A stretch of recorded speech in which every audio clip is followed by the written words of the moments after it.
Hello, everyone, and welcome back to another episode of the TFTPod podcast. I'm your host, Ari Stamatakos, and Merry Christmas to those who celebrate.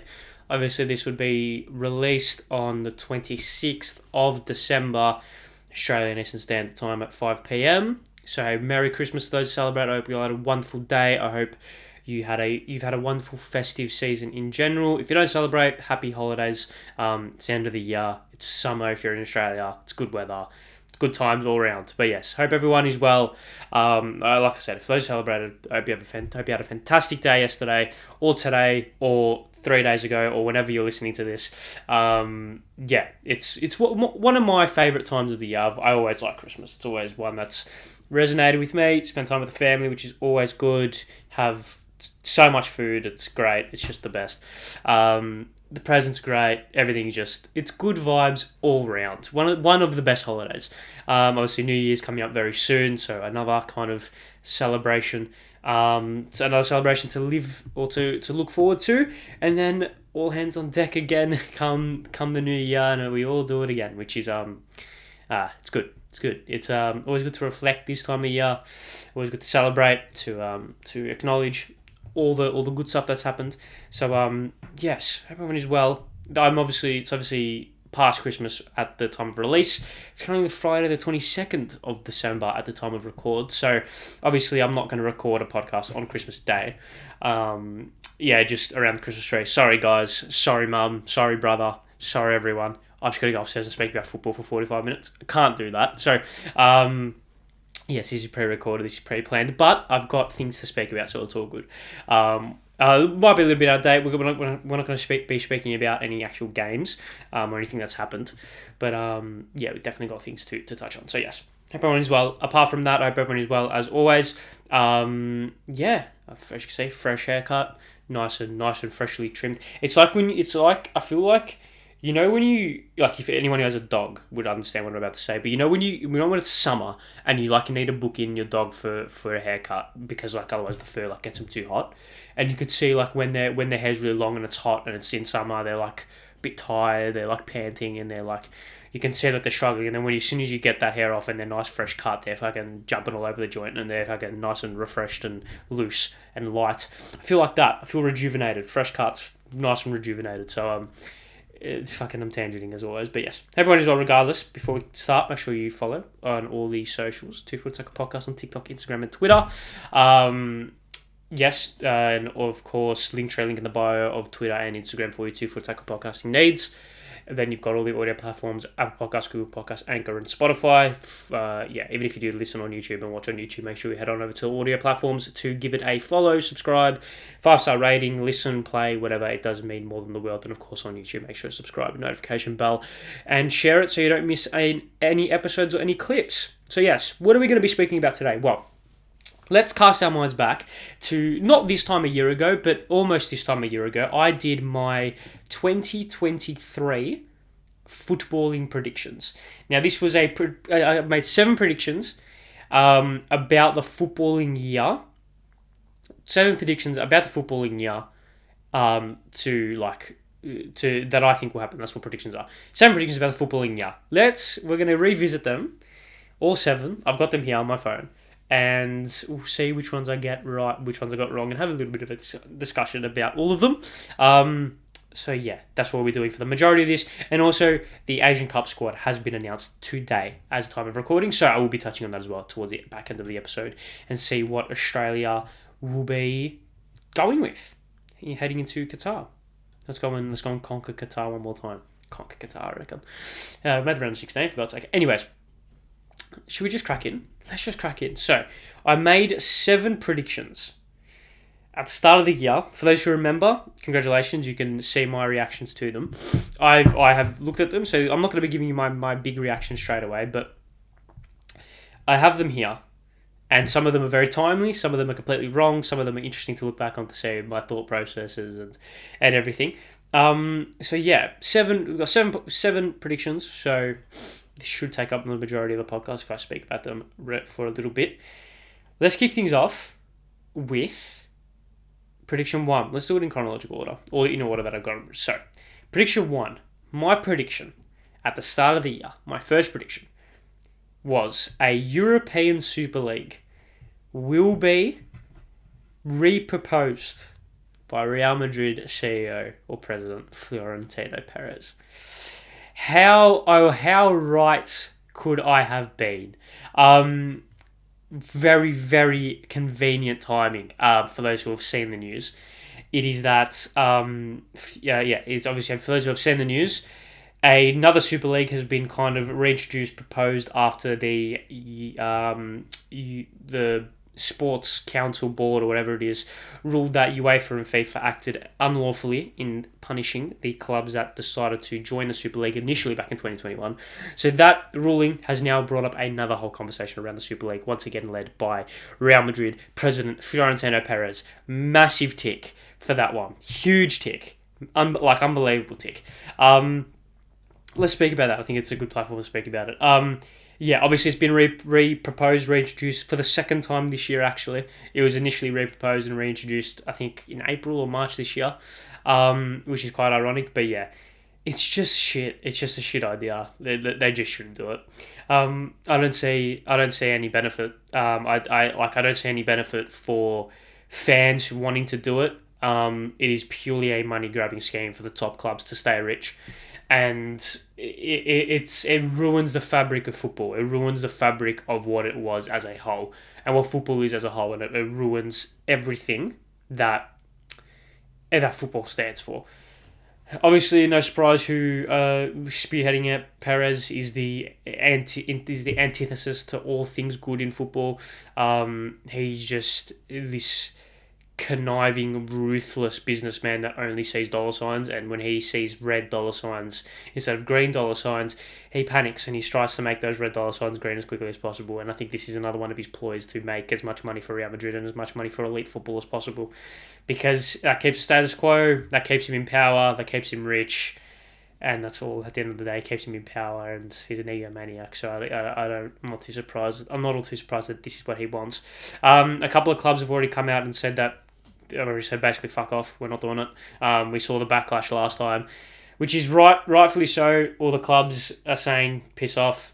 Like, I think Chelsea put one out. A couple of La Liga clubs, Bayern Munich, I think, put one out. Put a statement out, basically saying no, Fiorentino, let it go.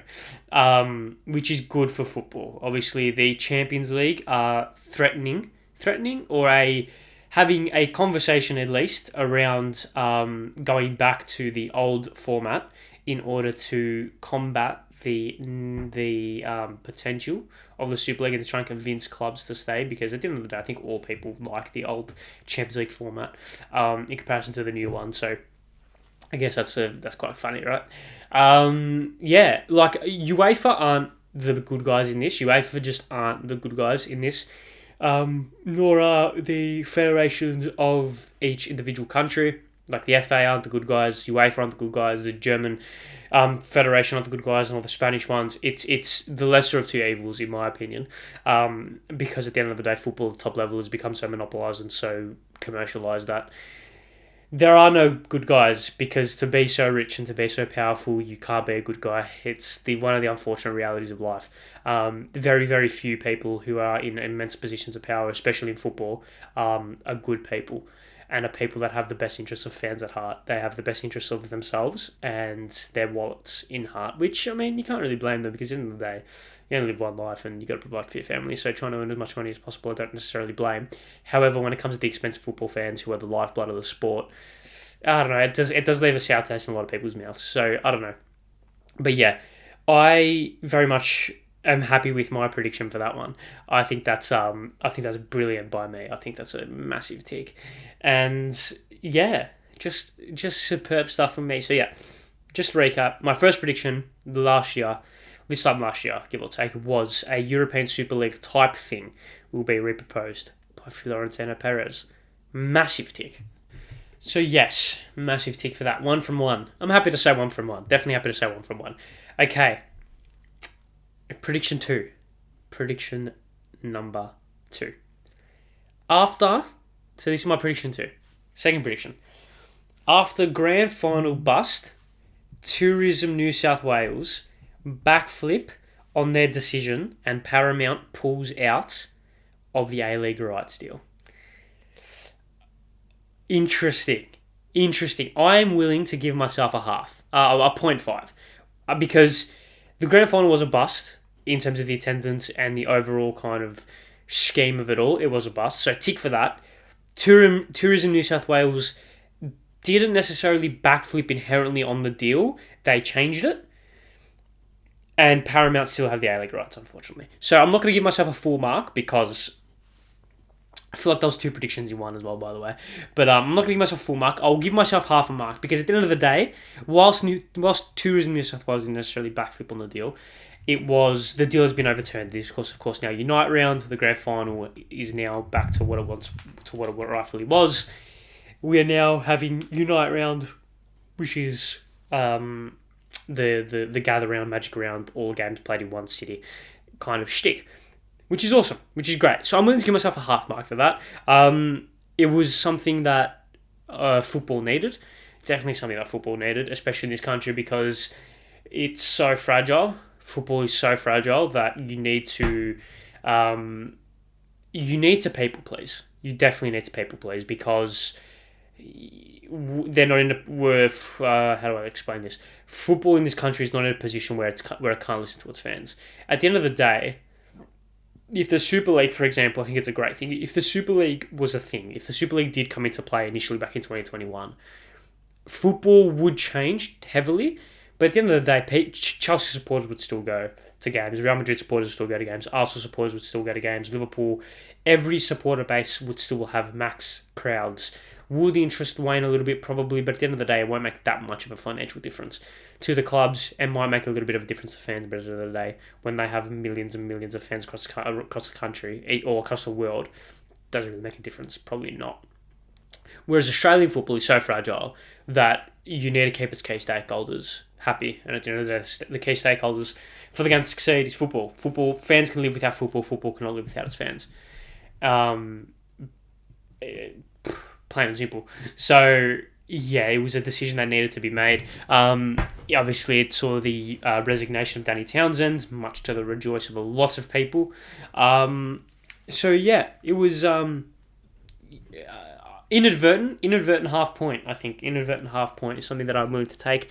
Paramount pulling out of the A-League rights deal obviously hasn't happened. They've gotten better. They've definitely gotten better. The pause and rewind function only took 2 years to come into effect, guys. Only took 2 years, which is good. Not good, but like better. I miss it on Foxtel. I very much miss the A-League on Foxtel. I think the A-League needs crutch. It needs a crutch right now. It needs a helping hand. It needs a helping hand, right? Because it's struggling. And I think Foxtel gave it that helping hand because a lot of people had Foxtel. Like similarly now, a lot of people have KO. I think the overall Foxtel sport viewers has increased heavily because of the introduction of KO, which is just like, so you don't have to have Foxtel. You don't have to spend fucking $100 million a month to have the comedy channel and fucking action movies HD on fucking 345, channel 345 or whatever. But you can get all the sports channel for KO for $15 and you can watch Fox Footy and Fox Cricket and all this shit, right? Anyways, I'm digressing. So if the A-League was still on Foxtel, I think it would increase viewership massively because people do have KO, people do watch it on KO. And I also think just, man, going from match day Saturday, 2 p.m. through to 7, yeah, like the 2 p.m. game would have been like,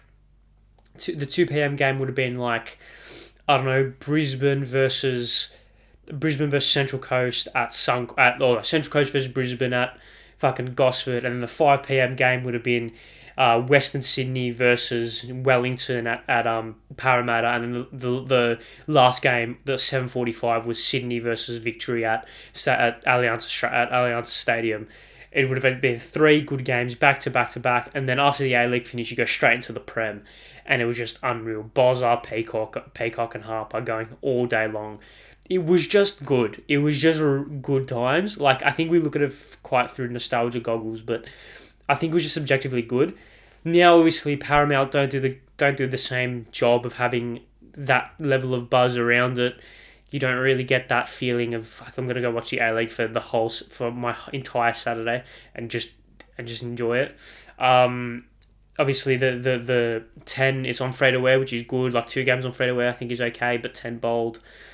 I mean, it would be great if it was on actual channel 10. Like that'd be good, but it's not. So I don't know. It is one of those things. If I could pick it, if I could just move the A League rights to one platform, I would move it to Optus Sport. Without even a question, I'd move it to Optus Sport. Having that similar Premier League and A League, because the Premier League is the biggest league supported in this country. So to get those fans over to the A League, you need to make them both accessible, right?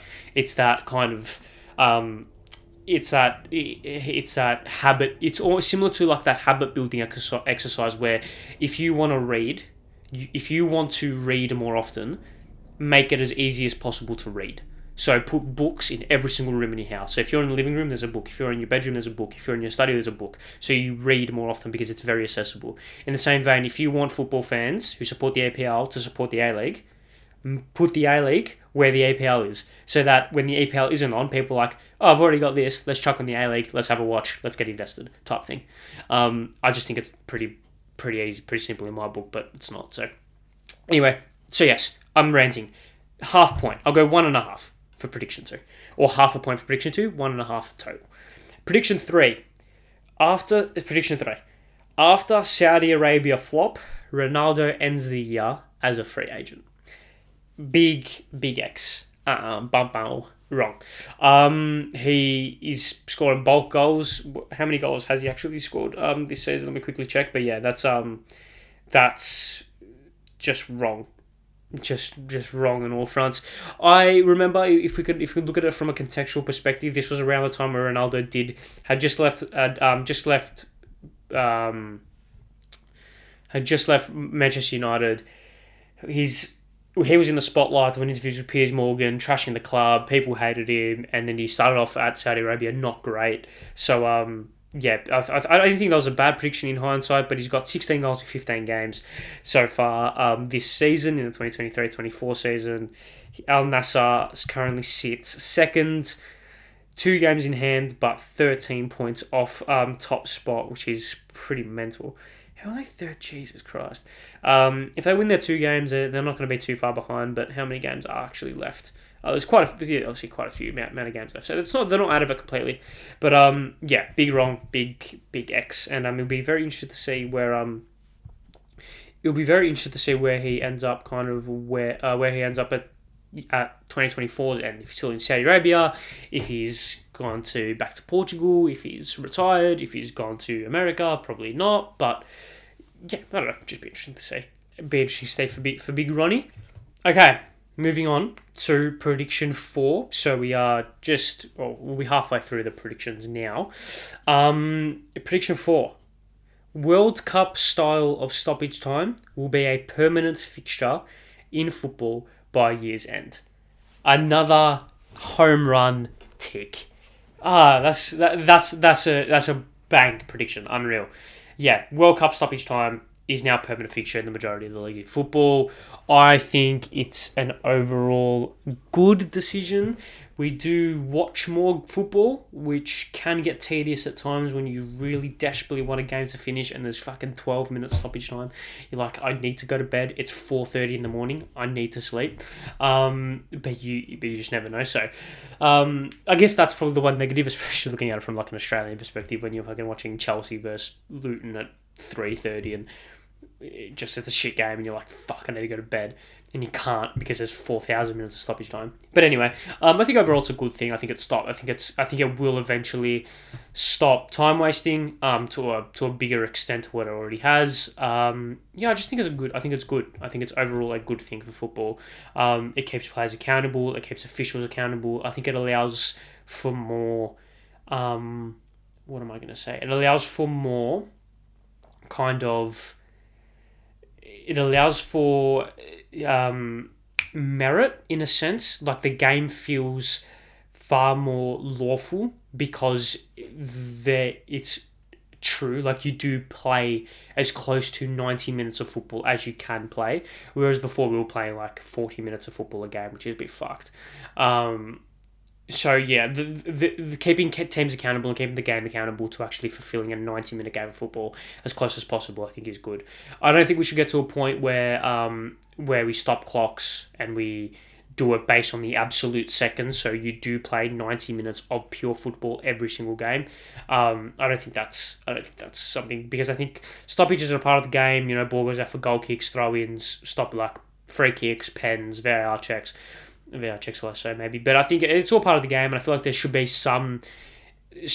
a little bit of nuance allowed. There should be a portion of the game allowed for like gamesmanship and for time wasting and to try and get that mental edge and over your opponent. So yeah, big tick for that one. World Cup style of stoppage time will be a permanent fixture in football by year's end. Tick, but let's settle down on like the 12 minutes. Yeah, the World Cup was a bit fucked. I think we found a happy medium.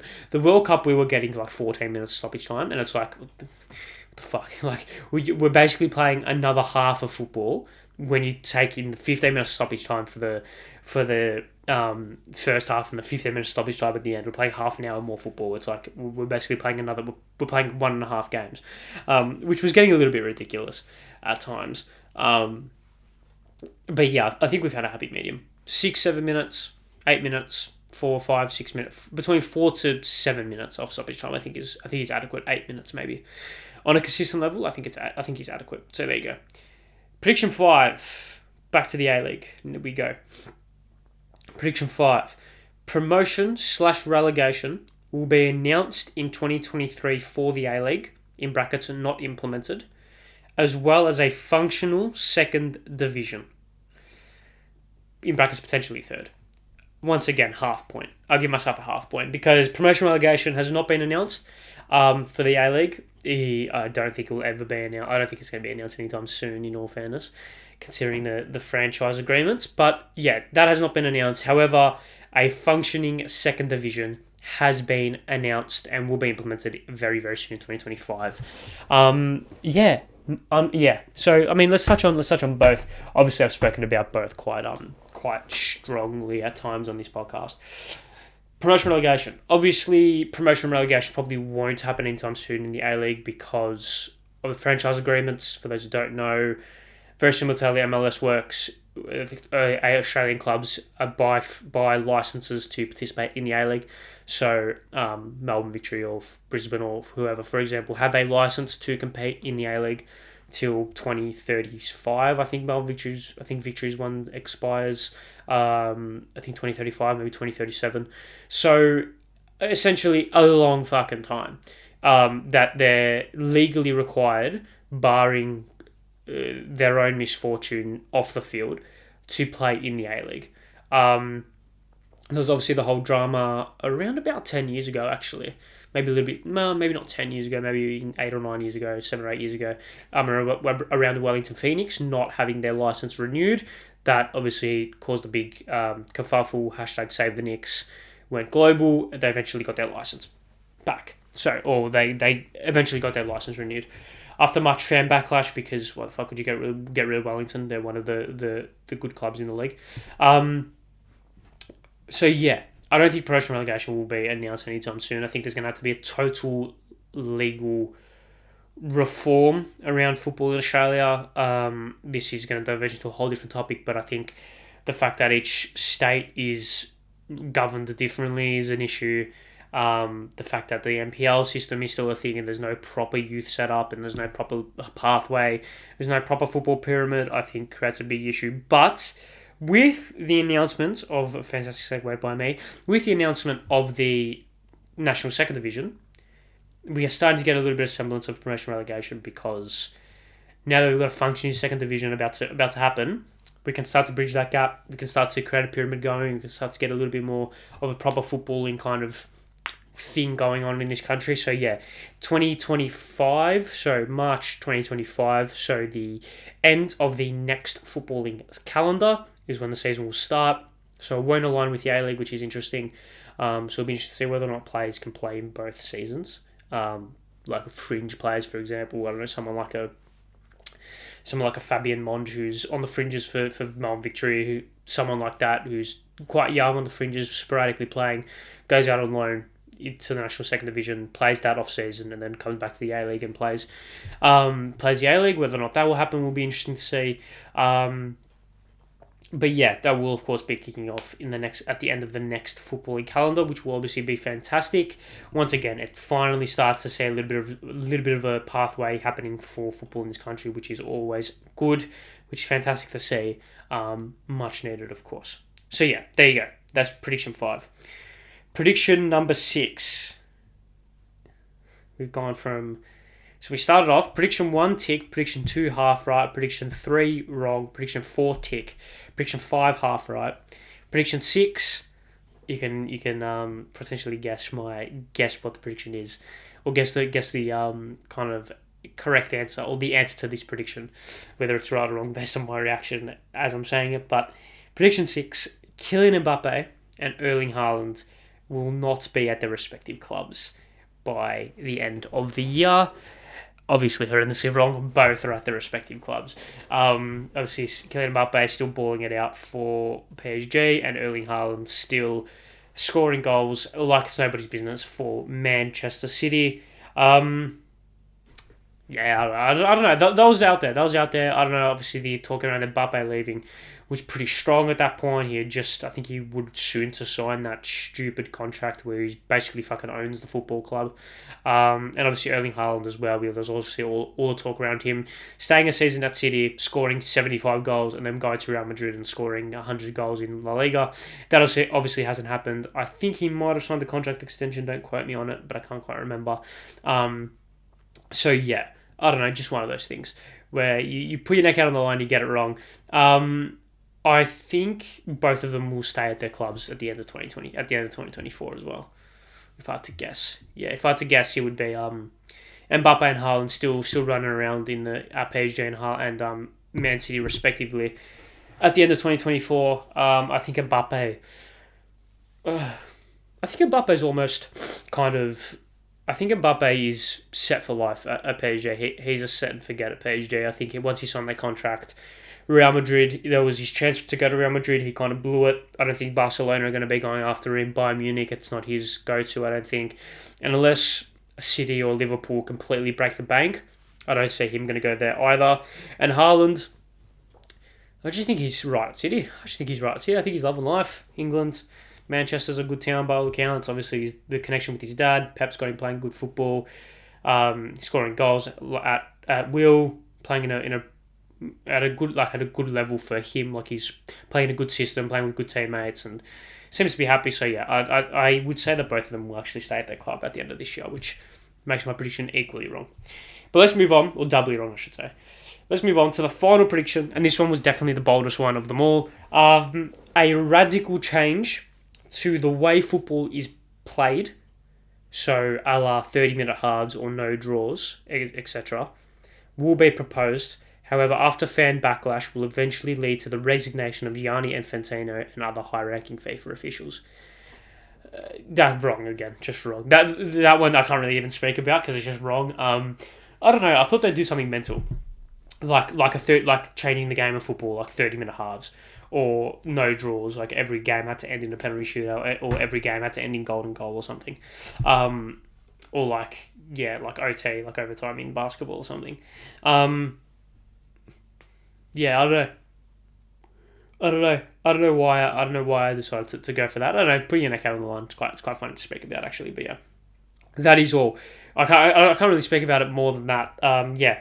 So to recap. Prediction 1, European Super League type thing will be proposed by Florentino Perez. Tick. So that's 1 point. Prediction 2, after grand final bust, Tourism New South Wales backflip on the decision and Paramount pull out of A-League rights deal. We'll give myself half a point. So 1.5. Prediction 3, after Saudi Arabia flop, Ronaldo ends the year as a free agent. Wrong. Prediction 4, World Cup style of stoppage time will be a permanent fixture in football by year's end. So we'll give myself half a point, so that's 2.5. We'll give myself 4 points, that's 2.5 points. 2.5 points. Prediction 5, promotion and relegation will be announced in 2023 for the A-Leagues, as well as a functional second division. I'll give myself half a point, so 3. And then prediction 6, Kylian Mbappe and Erling Haaland will not be at their respective clubs at the end of the year. That's wrong. And then prediction 7, a radical change to the way football is played will be proposed. However, after fan backlash will eventually lead to the resignation of Gianni Infantino and other high-ranking FIFA officials. Wrong as well. So 3 out of 7, I'll take 3 out of 7. It could have gone a lot worse. So yeah, that's it for that. For those who remembered, the predictions would be, your reactions would have been quite interesting for those who are just watching for the first time. That's probably a little bit of a sneak peek into how I think about football, and so the way that I approach it. So yeah, there you go. Okay, so that is all for that portion of it. I'll probably got about 10 minutes left, 10, 12 minutes left. So we'll take a quick break, return with the Asian Cup squad for the Socceroos, and we'll speak about that, and then we'll wrap things up. So there you go. Okay, we're back, and we will be touching on the Socceroos Asian Cup squad. But before that, I do want to say I will be giving my predictions for the 2024 footballing year next podcast, which will also be pre-recorded because New Year's Eve falls on Sunday, New Year's Day falls on Monday, and I'm going to hazard a guess and say I'll be slightly hungover on New Year's Day, and I don't really want to speak on a podcast for 45 minutes whilst being extremely hungover on New Year's Day. Plus, I'll probably also be doing something, but that's beside the point. So yeah, Asian Cup squad has been announced by Graham Arnold. I've seen it. You probably have seen it as well. If you're not Australian, you don't care, you can switch off. If you are Australian, you do care, please stick around for my thoughts. But this is what we're looking at. In goal, Joe Gauci, Matt Ryan, Lawrence Thomas. I'll go through them all and give my thoughts after. Goalkeepers, Joe Gauci, Matt Ryan, Lawrence Thomas. Defenders, Nathaniel Atkinson, Aziz Beich, Jordi Boss. Cam Burgess, Thomas Deng, Gethin Jones, Lewis Miller, Kai Rouse, and Harry Suter. Midfielders, Kanu Bacchus, Jackson Irvine, Ryland McGarry, Connor Metcalf, Adrian O'Neill, and Patrick Yazbek. Forwards, Martin Boyle, Mitch Duke, Bruno Fornaroli, Craig Goodwin, Johnny Rodale, Sam Silvera, Mark Attilio, and Kashini Yenji. Wow. Whopper. No, that's not it. There we go. As I click buttons on my StreamYard, or my Stream Deck even. Paul, Graham, let's have a chat. Okay. Let's just go through them. Keepers, Gauci, Ryan, Thomas, fine. Tick. I don't no Redmayne, so we're not backing him for the penalty shootout. I think that's fine. I think he doesn't warrant a call up. Ryan will start probably. Just put a mask on him, he'll be fine. I know he broke his collarbone, but he'll be fine. Or cheekbone, sorry. He should be fine. Gauci and Thomas. Gauci will be the number one for years to come, and I think Thomas has definitely warranted a start or warranted a selection because he's been very, very good for the last 2 years for the Wanderers. No complaints there. Defenders. Atkinson. No complaints. I think he's a good right back option. Lewis Miller as well. I think he will start at right back. So I think, no complaints there. Left back, Aziz Beich, Jordi Boss, set and forget. That's fine. Jordi Boss, in my opinion, should start at left back, but those two going, no dramas. Similarly, Rouse and Suter, no dramas with them going at all. That's fine. Defenders. Now, Cam Burgess, Thomas Deng, Gethin Jones. I'm going to put it out there straight away. No idea who Gethin Jones is. Gethin Jones? Absolutely not one iota. Absolutely no idea. I think he's Welsh. So we've definitely gone on Ancestry. I think we've definitely gone on Ancestry.com. Plays in League 1 for Bolton, so he plays at a not bad level. He's 28 years old. He was in Everton's Youth Academy. Plays as a right back, as a centre back. He's 5'10", so I think he's probably right back cover.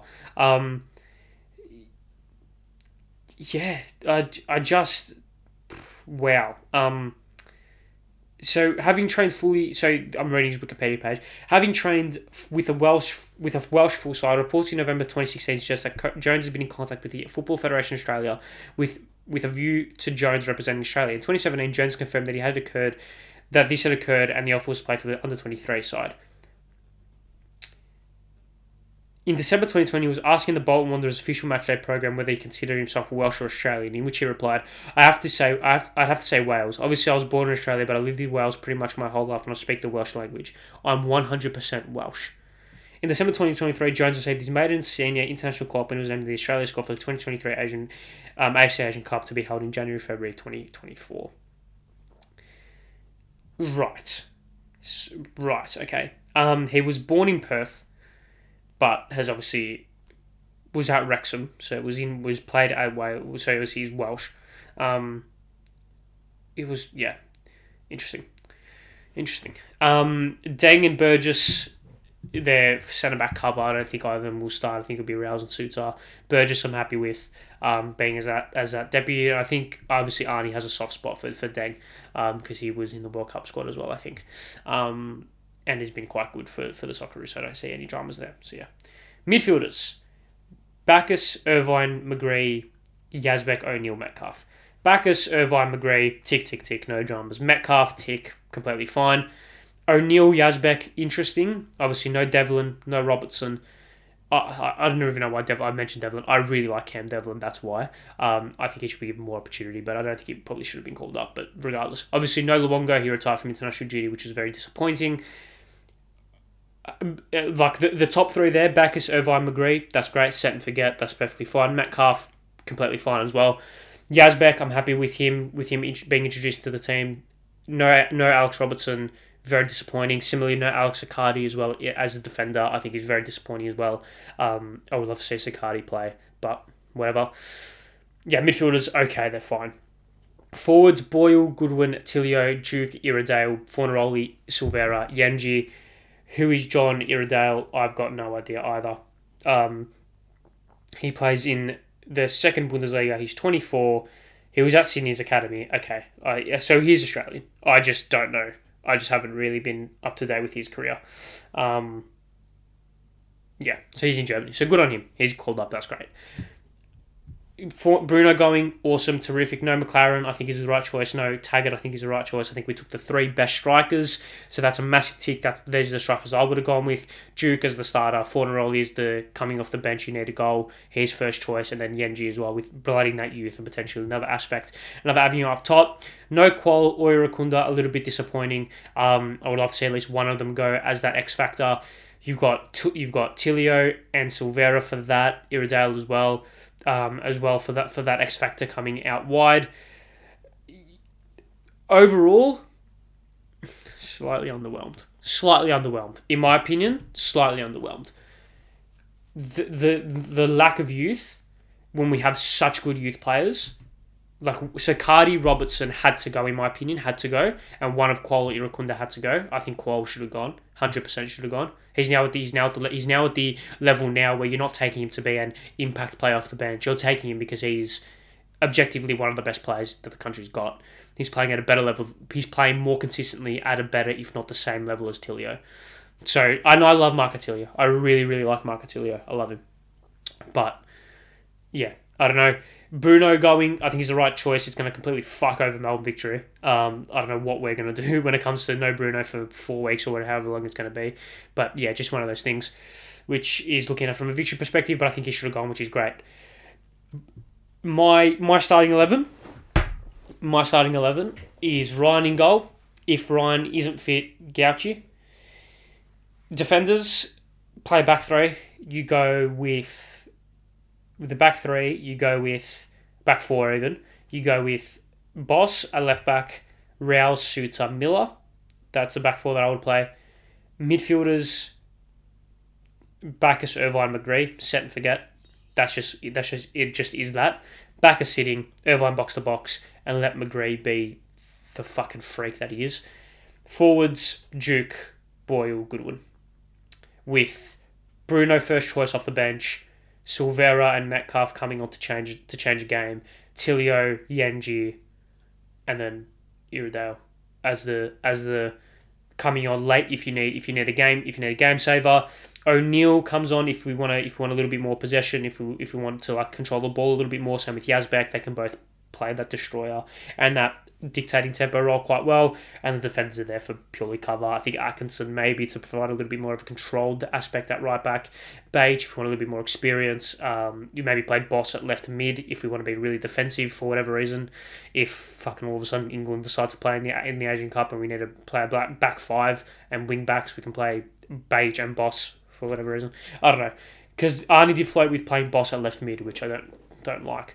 But I also think Boss and Goodwin can't play on the same side. So I don't know. Maybe Aziz plays and he plays as like a central midfielder, like tucks in and gives Goodwin that space on the left hand side with McGree pushing up to support him. I don't know, man. I don't know. But at the end of the day, I'm slightly disappointed with the squad, but it's good enough. Semi-finals minimum. Obviously, it depends on how we fall. If we fucking draw Japan in the round of 16, then that's just unfortunate. Or the quarters or whatever in the first knockout round, then that's just unfortunate. But strong enough to make the round of 16. Definitely strong enough to make the semi-finals. Sorry. Should get out of the group comfortably. Should beat the likes of fucking Uzbekistan, who we should have beat in 2019 but didn't. The UAE. We beat Uzbekistan on penalties. Was it UAE we lost to? Yeah, it was the UAE we lost to 2019. Yeah, it was. Anyways. Yeah, that's fine. No Circati or Robertson is a fucking disgrace. Robertson just had to go. Just had to go. Absolutely had to go. But he hasn't, so he's not, which is a shame. But onto the Olympics, hey? Go the under-23s. I want to win the Asian Cup. I want to win the fucking major tournament that we're in. Man. I don't care about the under-23 World Cup or the Olympics. I don't care. The Asian Cup. Play Circati and Robertson. They are the best play. Anyways, thank you all very much for watching another episode of the Two for Attacker podcast. Merry Christmas all once again. Happy holidays. See you guys next week where we will be looking forward at 2024 and giving our predictions for that. Thank you very much for watching. Happy holidays. Thank you very much for the support this year. It has been more than the world. We only look forwards. Keep going. Thank you very much. See you guys next week. And then the week after that, we'll be back live speaking about football regularly. Speaking about the weekend's actions regularly, which is good. But yeah. See you guys next week. Merry Christmas. Happy New Year. And see you guys next week. Like I said, speak soon. Bye.